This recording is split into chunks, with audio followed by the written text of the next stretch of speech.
The mind has such tremendous power, and often we do not realize this. And the British poet in the 17th century, from the 17th century, I think, John Milton, in his epic poem Paradise Lost, one thing that he said, the mind is such that it can make hell out of heaven and heaven out of hell. And very useful to realize this. But very few of us realize the power and consciously work with it and even cultivate the power of our mind. The world in which we live at present is created by our collective minds. And our mind, the faculty of the soul, that faculty that creates thought, that creates feelings, attitude, vibration, all of that happens in our mind. And it is our power and our treasure if we use it accurately. Because in the same way that it has positive and uplifting power, in the same way it also has power to destroy and power to degrade. And so to use this power in a way that is constructive, in a way that is uplifting, in a way that is elevating, this would be our challenge. But first of all, to wake up to the fact that we have this tremendous treasure, that we are beings who hold immense power. But if we are not awake to this, then this power goes to waste. We create lots of waste thoughts, waste emotions, waste behavior comes out of that. And then our life just spirals downwards into an abyss of negativity and sorrow and vices and destruction. Whilst if we use that power and if we wake up to the fact of our own higher nature, that we are spiritual beings, that we are visitors on this planet, visitors on this in this body, that we innately have divine potential, and to live with the strength of that higher nature, that would be using soul power in our day-to-day activities. But the first aspect that we need to realize to wake up this soul power and to use it, to canalize it in a constructive way, would be to become aware of ourselves as spiritual beings. Generally, we think of ourselves as mere mortals. We think of ourselves in terms of our physical characteristics or our social status or our monetary potential or our relationships. And all those have limits and they can change and they can finish anytime. But when we wake up to the awareness of ourselves as immortal spiritual beings, beings who are innately sources of peace and love and happiness, we just have to become aware of ourselves as that child of the Supreme Being, invisible, but a being of consciousness with this higher nature.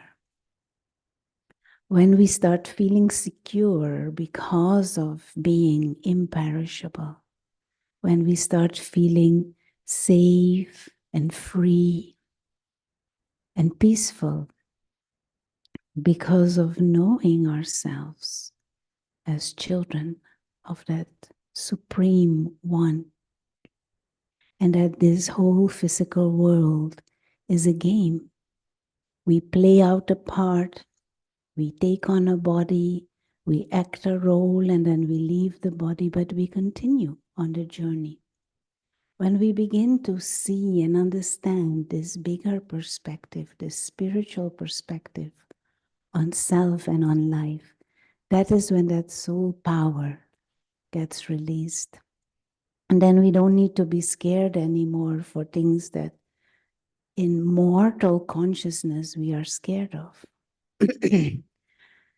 Then we don't need to run after things that we think make us feel good or define us, when we begin to see that those are just temporary things, physical things that may be with us or not, but they don't define who we are and they don't define our value. So we don't need to be stressed out anymore and in this stress when we have them or not have them. This whole physical world is just seen as a game that we play, many toys around. Even this body is a very sophisticated toy that we play. But when the game is finished, the soul goes on further on the journey, goes back to the soul world. The real self never dies. The soul never loses its innate higher nature. We are one family of spiritual beings, and we can never, ever lose each other. Bodies may come and go. Physical interactions, they come and go. But we are forever beings of consciousness, children of the Supreme. And we travel on this journey through time and space until we go back to that dimension of silence and light, to that dimension of stillness and bliss, where we forever are a family of spiritual beings. When we can hold this broader and spiritual perspective, then there is no need for sorrow anymore. There is no need for disappointment or anger or attachment, which drains us and which throws us into a downward spiral of unpleasant and even negative and destructive emotions. And if we are deeply internally experiencing peace, experiencing that unconditional love, that joy from playing the game and knowing each one as my eternal brother, that purity, that stage of inner contentment where one doesn't feel I need anything or I want or I desire anything. When we live on the strength of that higher nature, then of course the game that we play will be a beautiful one. The world and the society that we create will be a beautiful one. Then we will create a world that is infused with soul power. And at this moment in time, of course, there is all kinds of power, but it is the power of lower human nature, of ego, of arrogance, of greed, of anger, of violence, of lust, of attachment, of jealousy. Those are the powers that rule today's world. And we now are called to shift, to change it again. There is so much sorrow and so much suffering. We all need to wake up again to the truth of our own higher nature and to the beauty of our spiritual identity. shift the, the rule of the power of ignorance, the rule of vices over our own mind and over the world. Wake up to who you truly are and release that power. And of course, we will need powers, many different aspects of that power to manifest. For example, through the power to tolerate, the power to discern, the power to be introvert, the power to face, the power to cooperate. But let it come from that clarity and that wisdom that we are all spiritual beings, one family. But first of all, let me wake up and stay awake to my own spiritual identity and to that higher nature and release the power that is within the soul. So let's have a few minutes of meditation, because studying spiritual knowledge and the practice of meditation is the method to wake up, to stay awake, and to emerge that soul power. So for a few moments,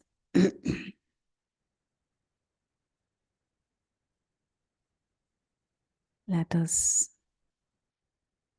bring our attention to the present and right here, right now, and consciously create this thought that whilst acknowledging the existence of the body,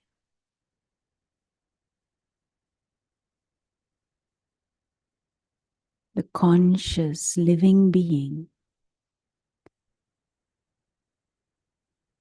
is who I truly am, invisible being of light, the one who operates the body, who plays the game in this physical dimension. But the real self is this timeless, imperishable, immortal, living light. One who has come from that dimension of stillness and silence and light. And one who will return there. And just begin to hold that image of the tiny living star operating this body as if from the center of the forehead. And come back to this awareness again and again and again. The real I, the soul, is a being of peace, is immortal, timeless, living light, free and safe.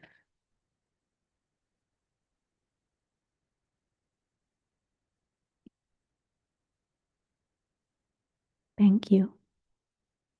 Enjoy the rest of your journey using soul power.